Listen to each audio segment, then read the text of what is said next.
Frying Pan Tower is a lighthouse off the coast of North Carolina. It's originally built to warn ships of shallow waters nearby called the Frying Pan Shoals, hence the name. It continues to help mariners safely maneuver in the area. It's only accessible by boat or helicopter, and now its storied history just added a love story for the ages. And now on behalf of the Frying Pan Tower, it is my great pleasure to introduce to you for the first time Mr. and Mrs. Benjamin Black. They do. And they did it 30 miles offshore and 85 feet above the ocean. It was everything that I've ever wanted, ever dreamed of. It was perfect. Audrey and Ben Black tied the knot on Saturday in the first wedding ever at Frying Pan Tower. It wasn't necessarily a race to get out there to be the first by any stretch. It just so happened that it worked out that way. So to be the first ones to get married out there is pretty cool, for sure. Hey-o. The tower holds a special place in Ben's heart.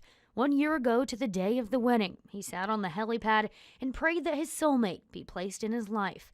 4 days later, he got a notification on his phone alerting him it was Audrey's birthday. He hadn't spoken to her in years, but wished her happy birthday, and the rest is history. So when Audrey suggested the wedding there, he was instantly sold on the idea.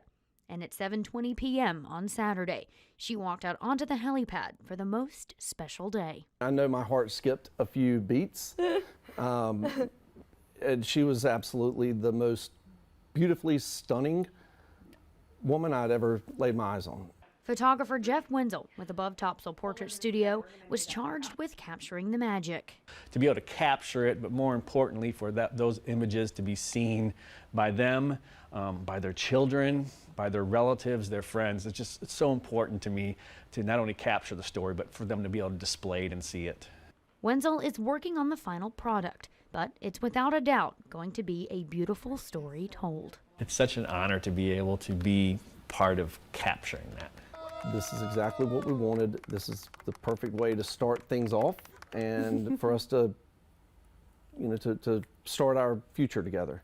And that this isn't the last time that we'll be back on the tower for sure. That groom there, Ben, was actually one of the volunteers working to restore the tower back in 2020, and the project is sending a new group of volunteers out there this weekend. Maybe one of their prayers will be answered, and we'll have another wedding story coming up. We'll be right back.